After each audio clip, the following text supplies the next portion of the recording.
Good morning, everyone. Clint McLaughlin here with Midwest Market Management. I've got Riley Sykart on with me here today. It is Tuesday, August 19th. Seasonal temperatures kind of heading at us here, Riley. Unfortunately, the eastern corn belt looks to remain dry and just simply can't seem to buy a good rain over there, huh?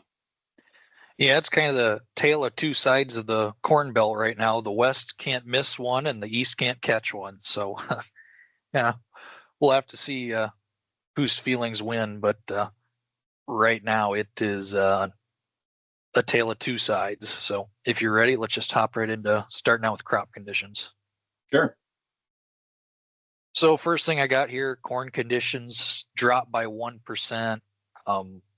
Nothing really unexpected here. We're at the time of the year where conditions seasonally should be declining, so I'm not going to spend a whole lot of time here, Clint. There's not really anything that's surprising.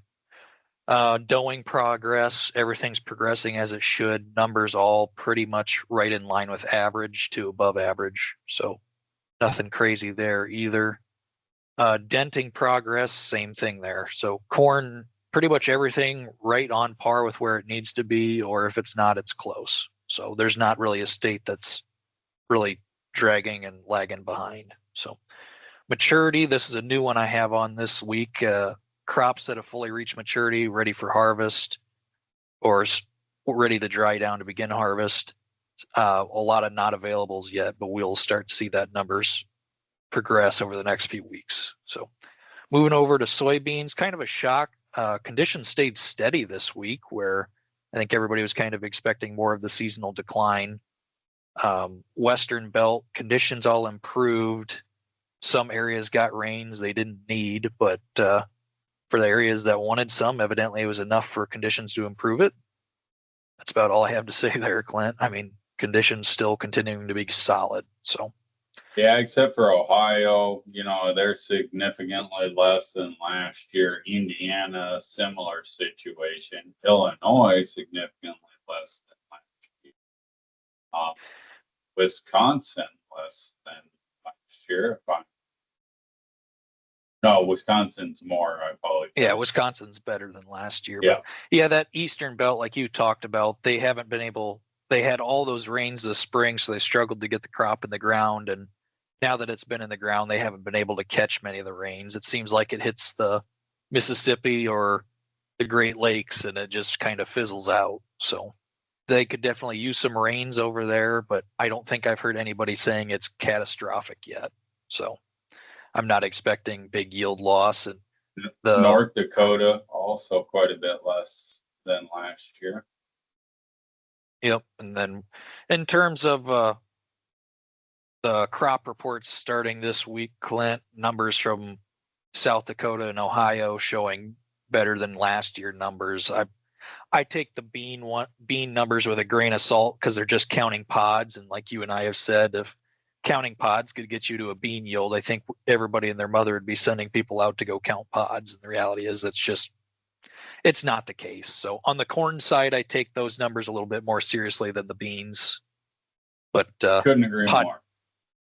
So in terms of yield, sounds like corn numbers are looking better than last year. And then bean, if you really want to look at pod counts, they are better. But like you and I said, take that with a grain of salt. So speaking of pods, setting pod numbers are behind in South Dakota. Other than that, everybody's right where they need to be. Nebraska down 8% from average as well. So those two states, I've mentioned those before, just lagging behind. I know there's been some wildfire smoke in the northern belt, but you think that would be affecting Minnesota and North Dakota as well, and it's not. So the reasoning behind South Dakota and Nebraska being behind continues to kind of be a mystery for me.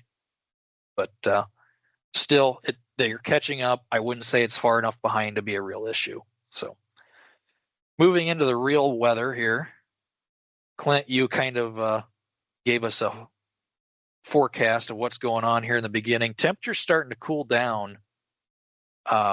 Next 1 to 5 days, still some heat way down in the south, but everybody else mid 80s to upper 80s in the west, and everybody else low to high 70s in lower 80s. So 1 to 5 day looks pretty nice. 6 to 10 day, I would say for the last week, August, this is a pretty big shock to see temperatures highs in the 70s, low 70s, even Wisconsin showing some numbers in the 60s. In terms of how that would affect the crop right now, a lot of the crop over the last couple of weeks, as we have been hot, has been a little overstressed, especially you don't think about it, but on overnight temperatures, when conditions stay really warm, it doesn't give those plants that resting time it needs, kind of like us. We got to sleep. Same thing with a plant. They need to go dormant overnight with cooler temperatures. So seeing this in the 6 to 10 day crop wise, this is absolutely perfect for the crops as they've been pretty warm the last few weeks, and a cool down coming is definitely going to be beneficial for yield. So good It's to a see that frost there. coming, Riley. I think there's a frost coming. You heard it first here at Midwest Market Management. We're calling for a 2025 frost. Everybody get long. No, I'm just kidding. It was an interesting conversation. I was talking to one of our longer term customers here, and we just happened to get on that topic. I've been doing this 15 years, never seen, or longer now, but never seen a widespread frost problem during my career. But he had been a while though. Well, I don't think 67 tells me frost, but I guess we'll have to see. What? So, but if somebody wants to go along, I'm not going to stop them. Yeah. So, moving in, last 13 days of rainfall. Kind of an interesting story, that northern corn belt. Talking about Minnesota here, I talked to a customer yesterday in that southwestern Minnesota area. You can't see it from this widespread map, but there were areas that had 8+ inches over the weekend, and some areas even over a foot. From a national perspective, not a big enough area to cause, I would say, big yield changing effects. But those guys in those areas, they're suffering a little bit right now. So I had an interesting conversation, Riley. I would like to take a minute. Producer in kind of that northern Indiana area yesterday, just guy that I value his opinion, poking around. Now you got to realize a lot of that. There's some irrigation out there. There's a fair amount of irrigation there, and the soils in north central Indiana are very variable, not like what we're used to. So you can go 5 miles one way and be in sand, 5 miles the other way and be in heavy clay.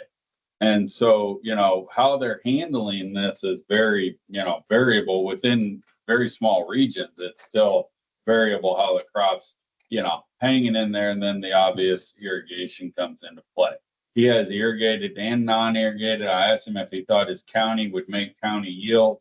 He thought that it probably would make county yield, and he would personally be in the APH or better. So just one guy, one area, north central, Indiana, but that's kind of a vibe that I'm getting from there is no record, no disaster, could be plus or minus APH by marginal difference. Gotcha. And in terms of where we're sitting right now, USDA has a national yield of 188 and change. That doesn't make you super ecstatic for what to say we're going to go get up to those numbers, but it doesn't tell me that we need to be at a 179 either. So when trouble areas are still talking APH or just below, I don't think that's a big enough game changer to drop a national yield by 9 to 10 bushel like some guys think it should. Especially there on the corn side. Beans, a lot of more wet areas this year, especially to the west, some more question marks there. But the corn side, from everybody, I think, Clint, you're in agreement with me here. It sounds like the corn's going to be there. Big verdict on beans. Big question on beans. Yep. So moving in next 1 to 5 day here.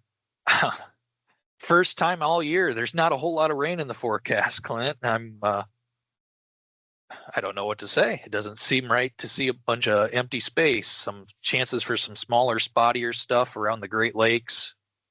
That eastern belt, it feels like they always stick some spotty chances there. Some get hit, some get missed. lately it's been a lot more misses than hits, but 1 to 5 day, some small spotty chances. 6 to 10 day, if you're down in Texas and in wheat country where it doesn't really matter anymore, getting some more rain. But Kansas is looking to catch some of that 6 to 10 day. And for them, as hot as they've been over the last month or so, I'd say they'll take any rain they can get. So the 6 to 10 day, a little bit beneficial for them. But other than that, forecast looks pretty dry, Clint. Yeah. Moving into the 1 to 13 day, you throw all the spotty stuff together. There's a little bit more color, but big gaps right where they need it. Exactly. So overall, right now, weather's not as negative as it was a month ago, but I wouldn't say it's friendly by any means either. So yeah, and it's getting so late in the season, it's hard to get much of a reaction from the markets, and then you got the compounding problem of now we got dryness, but no heat. So I've been telling my guys for a while. It seems like a corn crop, you can't kill it with hot, you can't kill it with dry. But the only way to kill it's with hot and dry at the same time. Yep. So all right, Riley, appreciate you putting the maps together. Marcus Weather Group, thanks again for the maps. Again, you can always check us out at MidwestMarketManagement.com. Love to hear from you. Thanks a lot and have a great day. This material has been prepared by a sales or trading employee or agent of Midwest Market Management and is in the nature of a solicitation. This material is not a research report prepared by of Midwest Market Management Research Department. By accepting this communication, you agree that you are an experienced user of the futures markets, capable of making independent trading decisions, and agree that you are not and will not rely solely on this communication in making trading decisions. Distribution in some jurisdictions may be prohibited or restricted by law. Persons in possession of this communication indirectly should inform themselves about and observe any such prohibition or restrictions. To the extent that you have received this communication indirectly and solicitations are prohibited in your jurisdiction without registration, the market commentary in this communication should not be considered a solicitation. The risk of loss in trading futures and/or options is substantial, and each investor and/or trader must consider whether this is a suitable investment. Past performance, whether actual or indicated by simulated historical tests of strategies, is not indicative of future results. Trading advice is based on information taken from trades and statistical services and other sources that of Midwest Market Management believes are reliable. We do not guarantee that such information is accurate or complete, and it should not be relied upon as such. Trading advice reflects our good faith judgment at a specific time and is subject to change without notice. There is no guarantee that the advice we give will result in profitable trades.